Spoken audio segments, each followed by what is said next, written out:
A high lottery player is having a bad summer league. That don't make him a bust.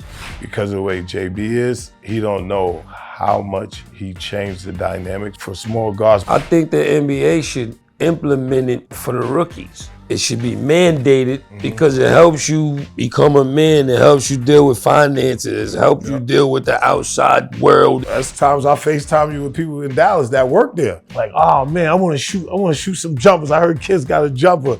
It was beautiful though. To see somebody from our culture have 3 nights in Yankee Stadium sold out. For the most part, it was all love. It was historical weekend.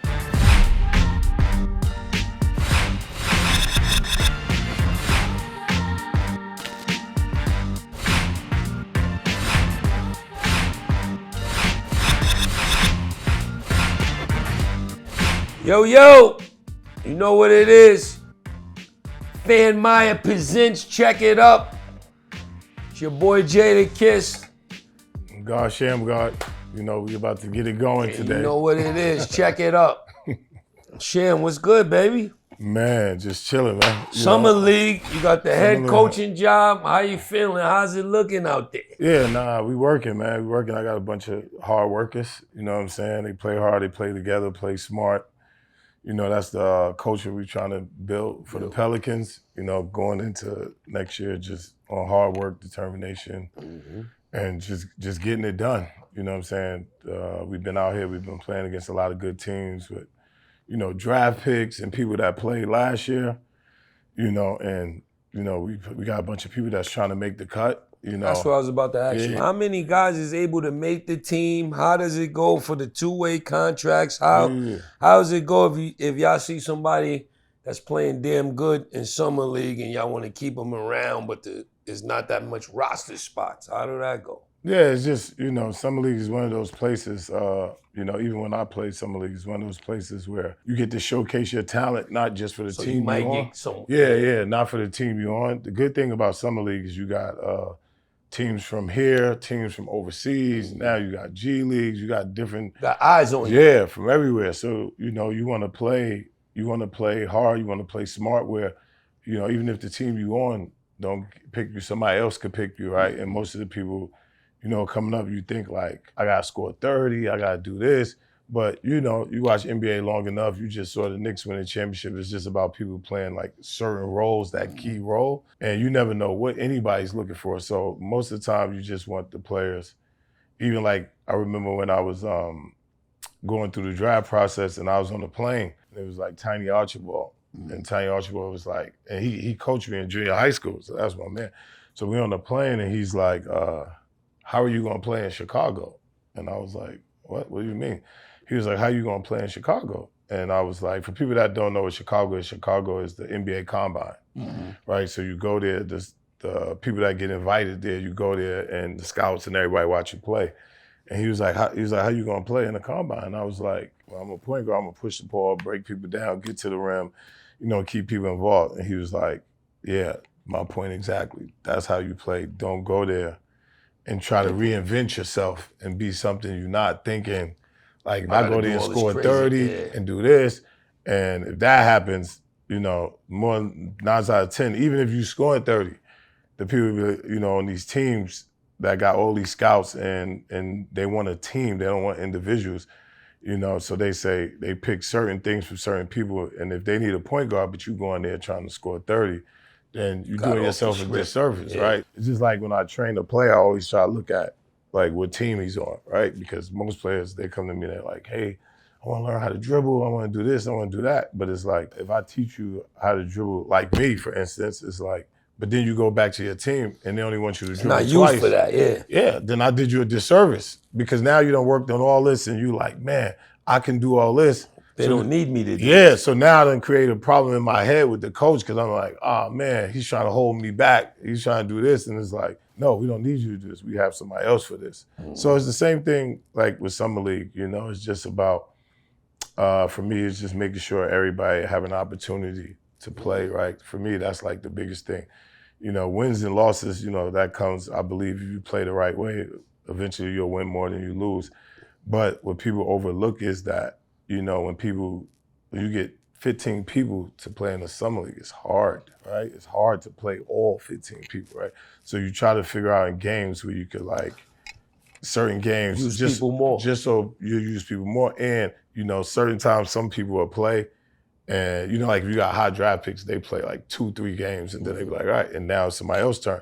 So you just want to have those conversations with the people you're coaching to let them know like, hey, I'm gonna try my hardest to make sure everybody get a look, because the one thing you don't want to do if somebody, your agent or somebody mess up and they put you on a team where it's overstacked, and then you go the whole summer league 10 days and you don't play. Yeah. That's tough, right? Especially for me, because I've been in those positions. I'm a basketball player. I'm like, man, I don't want to come all the way to a summer league and I don't play none of the games in summer league, and I work this this is my opportunity, right? So it's just like, probably for you, like rapping, you get your first opportunity to really showcase that in front of people, and then some people freeze up and some people just go for it, right? And it's like, so those type of situations you have to deal with every day. That's a great segue because, I watch basketball, I'm invested. I feel like I'm like a cousin of an assistant coach.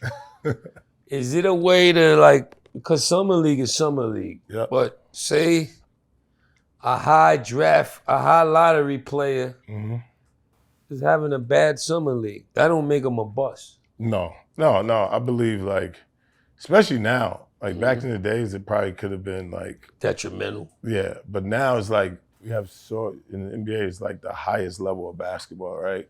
So they put the highest level of everything, money, travel, all this expensive. So most of the time with the scouting service you have now, especially you look in all these AAU gyms, you see all these scouts because of NIL and all that. So most of these people, they done seen since 8th grade. You know what I'm saying? It's like if you see any top ranked kids right now, right? You go there. So you done seen them since 12th grade.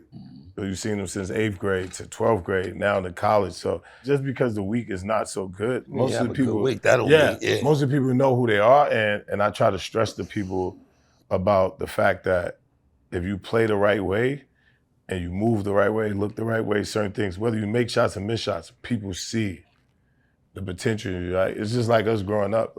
We see people from New York, automatically, whatever, have money, no money, you notice someone's swag, right? And you notice someone come through and you like, nah, if he ever gets some money, it's gonna be over because he already got it. Murder Mase. Yeah, exactly, right? So you like, yo, he already got it, right? He got all the attributes. Now it's just that. So it's just, when you're in the NBA, you wouldn't be who you are as a trainer, as a coach. You're at the highest level if you can't bring. That's how I always felt, right? So if I train a player, I'm always like, if I can't get the best out of him, then I don't put that on the player. I always say I put it on me, because I'm like, if I'm supposed to be the best at what I'm doing, I got to instill then that. I should be able to pull that out of him, right? Of course, or whatever. But I should always be able to bring it out of him. So that's how I look at it. These last 2 weeks for me has been incredible, just for my career. Is this your first time? Yeah, I've leading always the been team for summer league. Yeah, I've always been here as assistant coach, and then you have Jamal Moses, has always believed in me. Shout out to Maul. Yeah, Joe Dumas. Shout out to the Jordan Coach Dumas. Joe. Yeah, and the whole Pelican fans, they believe in me, to be in this position. And I don't take this position lightly. You know what I'm saying? So, just to be in this, just to see how coaches are on a day-to-day basis is the big part, scheduling meetings, travel plans, time sheets, meals, stuff like that. To do all that stuff. It's a lot. Yeah. For coaches to be doing it for 10 years, 20 years, man, and the fans have no idea. What they had to do. Yeah. So when they see coaches go through it, they have no idea. Coaches just trying to get through the day. This is probably the most tired mentally been from basketball, just every day, and just like you said, because at the same time I'm still one of the guys, so it's you want so much for the players, because and that's what I wish fans understood more. You know what I'm saying? Whether it's basketball players, whether it's rappers, stuff how much the people that really care about their craft go through every day to give them what they want to the fans. And for them to see certain dudes like, boo, like this and that, it's like, man, if you know what this man went through to get here. So like when I coaching, I gotta be careful because I have two lenses. One of them, Yeah, I have two lenses. I have the lens as a coach, but then I have the lens like, man, I gotta find a way to give him a chance because like, man, he been on the grind, right? And it's like, they don't understand it. And some people be like, man, this is my only opportunity. And it's like, please let me do this. So it's like, so you gotta have those two lenses. And then that's why you have veteran people like Joe Dumas and Coach Mose that have been through it. Yeah, you talk to them about it and you just get it right. Every day ain't gonna be perfect. Even though you're trying to make it perfect every day, but you just hopefully for the best and get it right. No doubt. New Orleans is one of them cultural cities, so once you get that love there, they love you, baby. Yeah, that was the first time. They start telling me, we love you. Yeah, that was we the love first you, time. baby. You heard me? That's what I was telling them last week because I was like, man, I'd never been to Essence Festival. Yeah. And I was like, man, it's love now. Yeah, it's love. This is crazy out here.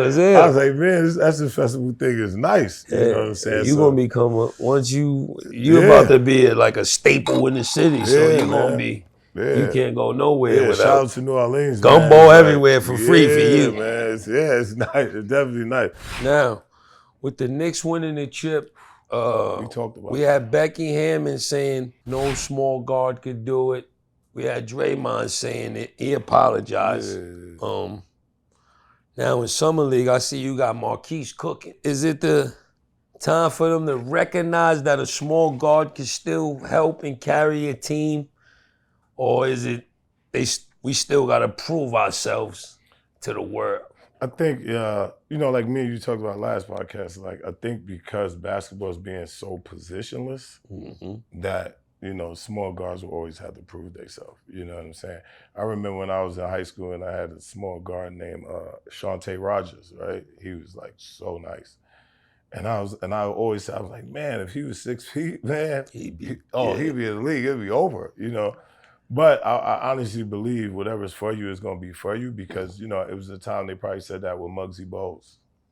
You know what I'm saying? When I was coming up, we had Earl Boykins. You know what I'm saying? Like, those dudes was nice. Killers. Yeah, and those dudes made it. You had Spud Webb, you know what I'm saying? So it's like, just like in music and rap is like cousins. I believe everything come back around. You know what I'm saying? So it's like, one part of music, everybody's, I'm auto-tune.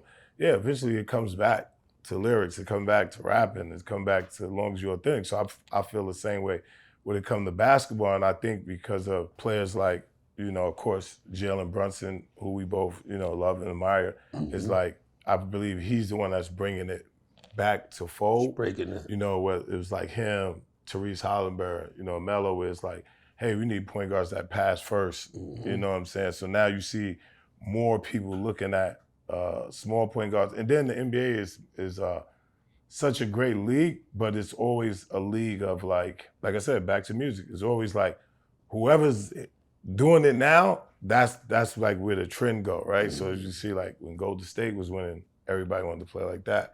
When Denver was winning, it's like, hey, we gotta get a big man that could do that. So I believe like right now with the Knicks, it's like, because of the way JB is, I think he don't know how much he changed the dynamics for small guards, but even people that get picked in the second round. And it goes back to your first question, like he's the person that had an amazing track record. Like in high school he won, college he won, and somewhere down the line people forgot that. And only thing he did was make them remember that with the finals, right? And it's so good that like he's not even like arguing with people that doubted him. He just take it because that's just who he is, high character like that. But, like I texted him, we was texting, like I told him, I said, man, you don't know what you did like for the NBA, but just for my city, right? And then you got to throw Jose in there, right? Facts. You got to throw Jose in there because he's from the city, right? And like I told Jose, I'm like, man, you don't know how much these kids are going to look up to you from New York now because like you're all their sizes and like, you were somebody that like back was against the wall, you and JB. And like now when you look at the things that JB is doing, it's like you have to pause for a minute now and take a look at like, man, should I be looking at him even more? Should I be like at this other player? Like, man, he has won high school championship, he won a college championship. Man, because what people understand, Like I try to tell players all the time, the court is the same. Only thing you do is get older. You play against bigger people, but you're bigger too, right? So, like, if you see somebody like AI, it's like I remember we was in college, like, oh man, there's no way he's gonna be able to do that in the NBA. And I'm like, why not? Why not? He's been playing against bigger guys his whole whole life. life. So he just know how to do it. And then he was even more in the NBA. Killed.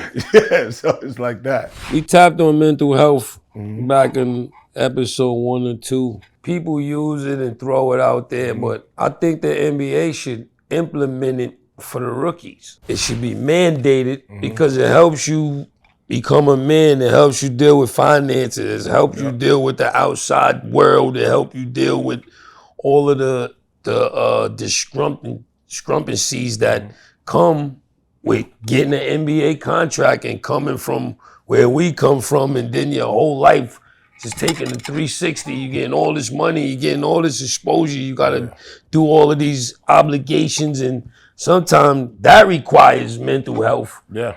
And before the breakdown, before, you know what I'm saying? And we definitely. talk about it, we tap in on it, but I think personally, it should be implemented. The way they teach you how to dress, the way they give you a financial advisor, the way they teach you about dealing with the girls that's gonna come at you. I think that should be implemented to help some of these young brothers straight out of the draft. So like the NBA, what they doing now is like every team have a mental health coach. Okay. Right? So like when I was in Dallas, like Don Coxton, he was a great mental health coach. He was a mental health coach for Dallas and the Red Sox. The thing about the mental health coach that is good, but I feel you have to have more people that come from where you come from. To understand. Because those is mental health, but it's even more deeper than that. Those are traumas, right? So what happened is when we're young, we figure out how to deal with trauma, and then we become functional trauma people. Right. It's like it's something. So it's like, this is a normal day. Yeah, it's like, you know what I'm saying? It's like we're especially where we come from. It's like, you have people, get murdered, different things, and like you like, oh man, that's messed up. But then you still going on with your day, and then later on you like, man, that was crazy. Yeah. Right, but you learn to just process it, cope with it, just go ahead. So then, as you get older and you go to like NBA or you become like one of the best rappers, and then you start meeting people, then like things get so normal that you just prepare yourself for all that stuff to happen. We as people, we should never be ready for war. Trauma, and war and crazy shit. Like then we got people that's with us every day that love us. And they're ready for war. So it's like, if something happened, you're like, man, you know what I'm saying? And like, if you look, even in the United States, whatever, the most thing you want out of war is peace, right? So we walk around, we want peace, but we do no war. For war. So it's like, so those things are like, and when you talk to mental health coaches in the NBA, because, when I was in the NBA, I talked to them a lot.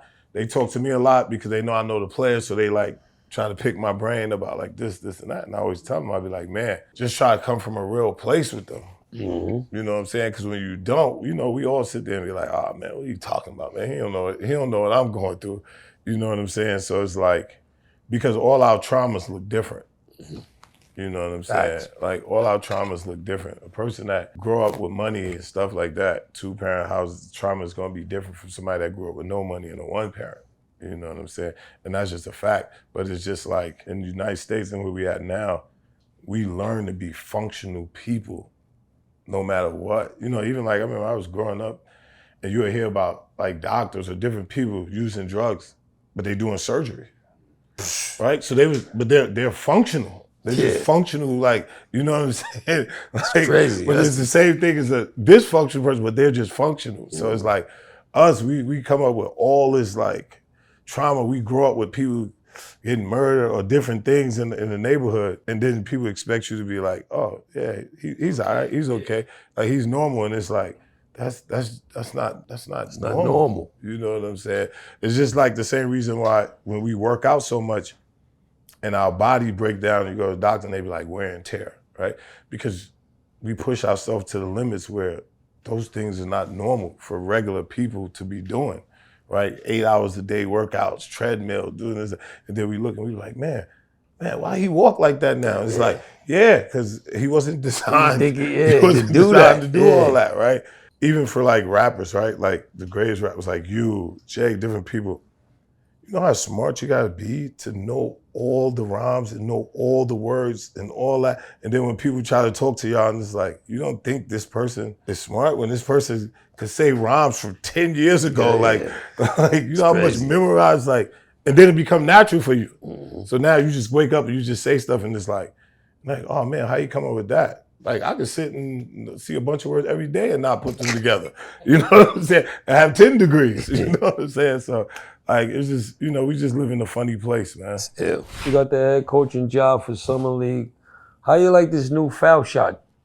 The way they experimenting with the 2-shot, 3-shot, foul shot, 1 shot. What is up with that? You think it's gonna last? What do you think is going on with that? Man, I think it's funny because when I first started doing something, I didn't even know it was in, right? So they was telling me about it, and I was like, man, I don't know about that.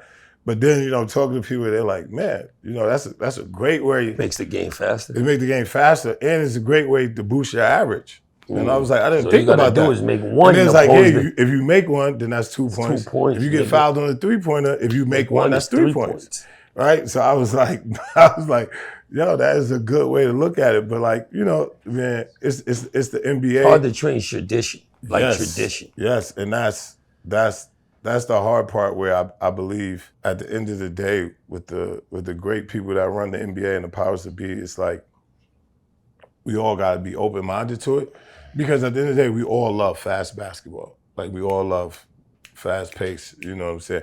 When you see somebody shoot like 20, 30 free throws, you're like, man, why do you keep, you know what I'm saying? So it will make the game faster. It's just about getting around it because of the fact of, you know, especially me being like seeing it now, it's like more of like, if you get fouled on a 3, you know, and you had 3 shots, you know, if you miss the first one, you still get 2 more points. Mm-hmm. You know, the difference is if you miss the foul, one is one, zero. It's 0. So it's like, it wouldn't be like 1-on-1 and stuff like that. So, but like I said, you know, I trust the powers to be in the NBA. You know, if you look at the NBA from when I was playing and the NBA we watch, is so far advanced, different, so evolved, and it's so evolved. Where like it's so great now to the sport where we have we're number one. Basketball is almost like the number 1 sport in the world. Mm-hmm. You know, like before, like soccer was so far ahead, but now if you look at like Wemby, you look at everybody, it's so like we even in a playing field, and I just know like the leadership we have with Adam Silver and all them guys, like they do an great job. Yeah, they do an amazing job for the league, and they do a great job of taking care of the players, the veterans and stuff like that. So like, you know, shout out to them for all the great work they're doing. Now let's get to the elephant in the room that seems to be everywhere in the world. Free agency. These moves that's been made and a couple more to be made. What you thinking? I was with Bron. Bron was at the Hove show. Yeah. And you got some New York fans telling him, yo, he coming, this, that, we protect you, we love you, this. He like, nah, y'all won it. Nah, I ain't going there. I'm the finisher. I come in and fix shit. I ain't going in. Y'all already good. But how you feeling? Man, I just think the NBA is like all the people that's moving. I think it's great for basketball. I think it's evening up the playing field. You know, if you look at everything that's going on, the people that see the Knicks, I don't think they really shock people that really know the Knicks team because like last year they were close and stuff like that. But I believe like since that OKC and Indiana matchup, that like we talked about before, like it's going back to the old basketball where you need like 10 deep, 11 deep. You know, before that segment you had like the big 3 and that was it. Good. Yeah. So now it's like, nah, you need that 6, 7. You gotta go into the bench. Yeah, you need them playing D, you need them doing all that. So I see everybody making moves to where they get like small pieces that make the team strong. That means so much. Like you probably don't think about it when you see it. You're like, oh, that name came up. You're like, all right, okay, it's cool. But then it's helping tremendously. Like, oh, nah, he nice. So it's like I said, the NBA is like to me, the NBA was always be like Disney World. Like NBA would just always be great. You know, no matter if you go like any ruffles or whatever, the NBA is still the NBA, man. Like it's like the greatest league in the world, and it's also entertaining at the same time as a business. So, very entertaining. Yeah, so I believe right now they're getting the best of both worlds, especially like with the Knicks, because of those stories. You know, like Jalen Brunson, the Villanova connection. You know, even Cat. You know, being from Jersey, stuff like that. So I believe they're just getting the best of both worlds because these wasn't quote unquote the superstars that you thought, but now you see them as a superstar. So the people that's like fighting their way for that, they got a clear picture of what that looks like, if that makes sense. You know what I'm saying? How you feel about this year's draft? Man, I gotta tell you, these boys are hooping. These Getting boys busy? Getting busy, man. You know, they getting busy. And my man from Chicago, I saw him shoot, and I was like, man, he could really, he got a nice jumper. But in college, he didn't shoot no threes. And he came to Summer League, he was 7 for 11. Let him fly. He was out there letting them have it. And that's the thing, right? The NBA just opened up, like, how great you are. Unlocks your talent. Just unlocks the talent, right? Because it's fast, it's man-to-man, it's open space. You have the great minds in basketball, like for us coaches and stuff like that. So, like, if you got great ability in the NBA, it's where you want to be. With the rookies and the vets and all that, just want everybody just to understand their responsibility to this thing too, right? Because, you know, nothing runs itself, right? And the more we as the players know our responsibilities to it, then the better it would be. You know, it's just like in a household, like if you know your responsibility of protecting your family and things like that, then you're gonna be accordingly to everything. Yeah, and I believe like all that stuff is getting better. It's getting better over the years. Cause I remember back in the day, it used to be crazy. Yeah, so it's like, and that's without social media. Yeah, so way before this social media world. Yeah, so it's like, it's you know, it's like that. And then we have more people coming into the business, you know, like you know, our brother Cam, Mase, different people getting into it, telling they part of the story for it. You know, Fat Joe, you know, different people. And you know, it's just a beautiful feeling when they see y'all at the Knicks game, you know, at the parade. And I think the NBA, even with that, the NBA has done an amazing job with like intertwining the culture. Yeah, because you know, back in the day, it wouldn't be like that. But now it's like, you know, y'all have your own bus, y'all doing your own thing on there. So it's like, you know, I've never seen a parade where it's like all that hip hop, all that flow. Yeah, that's crazy. So it's like, you know, when I see my man, Mike Brown, you know, he kicking it with y'all and stuff like that. Mike Brown like, with the TS chain on. Yeah, because when people understand, like Mike and them drafted me. He was with the Wizards. He was the fourth assistant. Yeah, you know what I'm saying. So that's my guy. You know, I was happy for him. And I saw him in Summer League, and I was like, man, you don't know what you did. Because the night they won, I had texted him. I said, man, you don't know what you did for City. And he was like, man, it's crazy. I said, bro, you have no idea. So then when I saw him here, he was like, yo, he was like, man, it was like 2 million people. I was like, yo. I said, that's in New York. We turned up. Yeah, you lit. We turned up for life. You don't even know. I ain't gonna lie, he embraced Coach Mike Brown. Yeah. You know, the coaches usually, they X and O people. They here to script up the scouting report, the game plan, this and whatever have you. But he really embraced the New York fans. I ain't sure if he knew what he was doing, but now I think he sees that love he gave to the people is reciprocating back, and it's like a different. But that's when you get New York behind you, it's a different kind of love. But that's who he is as a person and a coach. Like he's a player's coach. Good guy, he just give love, right? You know, even when I was a rookie, he used to talk to me all the time and give love. And he's the same guy even now. Like when I saw him in Summer League, he always give me advice and stuff like that. So like, you know, shout out to Mike Brown, shout out to the Knicks. But like I said, the NBA is, man, it's incredible. It's at an incredible space. Right now. This is another thing. With all of these young teams, you know, because a lot of teams are very young, how important is it to have a seasoned veteran that helps some of the youth navigate through through these long seasons, through the the valleys and peaks. Sometimes if it's just a bunch of contemporary young guys, they could fall out of the No, it's important to have vets. Even when we had when we went to the finals, we had the Marcus twins, our team, and he was incredible as a locker room person. He used to get the guys together, do events and stuff like that. So like, you gotta have those good vets. The thing about the Knicks that's kind of cool. Even though JB is young, but he's like that vet. Yeah, you know what I'm saying? He's like that vet. But then you got great vets around the league. You got Tobias Harris. You got Harris and Barnes. You know what I'm saying? Like I said, you have the Marcus twins. You got DeAndre Jordan. You know what I'm saying? You have great vets, and like you said, sometimes those people get overlooked. But like, the fans don't understand how important those dudes. So when they see people, and they're like, man, why are they giving him money to be there? Or this or that. It's like, they don't understand. He's the one that, like, because the coach only could do so much, right? But then he's the one in the locker room that been through the wars before them, and he's like helping them out, and helping structure. He's in the team. Field with them. Yeah, he's keeping everything together and teaching them how to be professionals.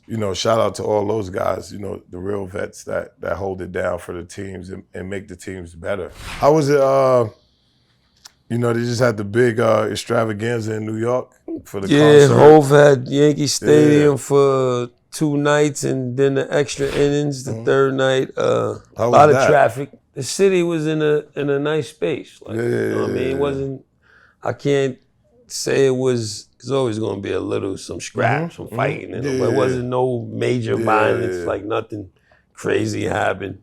It was beautiful, though. To see somebody from our culture have 3 nights in Yankee Stadium sold out. For the most part, it was all love. It was historical weekend. What is the best concert you've been in your career?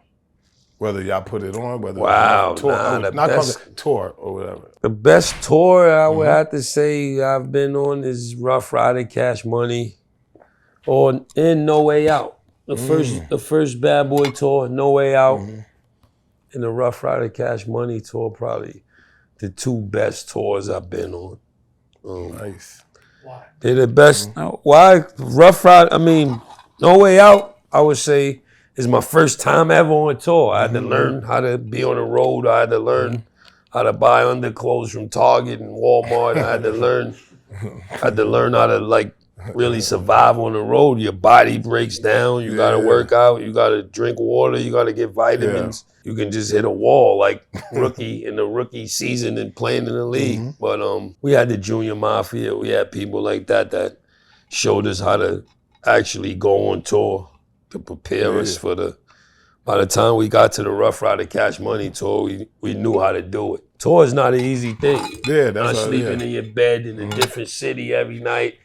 A lot of similarities to the NBA, but not as much perks, not as much capital. You know what I mean? So you gotta. That's because we got a union. Yeah, so look, that's right. You need a union in rap, but little bit different, but a lot of similarities. You know what I mean? It's nothing. The similarities that compare the most is the love you get in them cities when you get to a different city and see how much support you got there. It takes the edge off a little. What would you say is like one of his biggest moments? Not to the fans, like that you felt was a big moment. Got a lot of big moments. I know. That's why I'm asking you. That's why I'm asking you. I say one of the biggest for me is being able to buy my mom's a house. You know what I mean? That's because that's like reaping the benefits off the fruits of your labor and being able to see. What about on stage? On stage, you had to. One of my biggest. One time, I don't know, something happened and Puff called me and Mase to do the Budweiser Fest with him. And that was like a very big moment because it was young Kiss, young Mase with Puff. At Madison Square Garden. He ripped it. Yeah. You know what I mean? It was like spontaneous. We was in we was in the stew, and then he like, yo, they want us to come to the Budweiser Fest. You want to go? He like, all right, call it, get the truck, Paulie. We going to do the. I'm like, what? This is what's going on here? It's happening. Yeah. And we went there and ripped it. So I'm like, I could get used to this. You know what I mean? I could get used to this. Madison Square Garden, the Latin, in a matter of seconds, and just go in there and break the building. So, man, that was like, that's like one of the biggest. I think for me, seeing y'all like Apollo, stuff like that, growing up watching y'all rap, that was like big moments for me. You know what I'm saying? Like when y'all was on the Bad Boy tour, you know, coming to Dallas and different places, like, you know, man, and just seeing like how far y'all came. It's ill, because the connection of basketball and rap, like for me, on them tours, the No Way Out tour and the Rough Rider Cash Money, some of my best highlights is the whatever city we in, the NBA team coming to the game. Yeah. You know what I mean? To watch y'all. Every because we was doing the NBA arena show. Yeah. And every show would be KG and Joe Smith and wherever we go, the NBA guys was right there. And that for me, that was something for me, because being somebody that loves sports, you know what I mean, getting to see all of the top dudes from the teams in every city, that was major for me. Yeah, it's just like, you know, it's one of those things where life is like so much better when you like know the people, right? So it's just like when I see kids like, well, I work with like young when they was in high school, and then I see them in the NBA. I remember I coached at Adidas Nation. This is before I got NBA. I coached at Adidas Nation, and Zion was on the team. You know, it was Tatum, it was Brown, it was Deontay Ayton. It was a bunch of people. Dennis Smith Jr. And then like me going to the NBA and then seeing them. Yeah, and it's like, man, like, yo, I remember when you was a sophomore. Yeah. But people don't understand, those are one of the feelings you have when you come from New York, right? So it's like, I remember when I first started getting a name in basketball, and and people don't even know, like people see it and they're like, oh, well, Kiss and Sham, you know each other, they from New York, whatever. But people don't even understand. When I used to come to the studio in Yonkers, like, this is way back. This is me just getting good at basketball, and I'll come with Mase up there to the studio and be up there in Yonkers with y'all. And I'm like, y'all don't understand. Like, New York is so culturally different, because like, if someone do good in something else, then they always know the other person that's doing good in something else. Like from a young age and just growing up, that's just the love and the competition in New York, right? That's so it's like, so like I'm walking out the arena and I see Fab, and me and Fab start talking. And he was like, man, I'm happy for you, this is that. And one of the guys was with me, and he's like, you know Fab? He's like, you know Fab? What Fab talking? Why you say that? I was like, yeah. I was like, he was like, man, I'm just proud. He was like, yo, you coaching, you got 2 wins, I'm happy for you.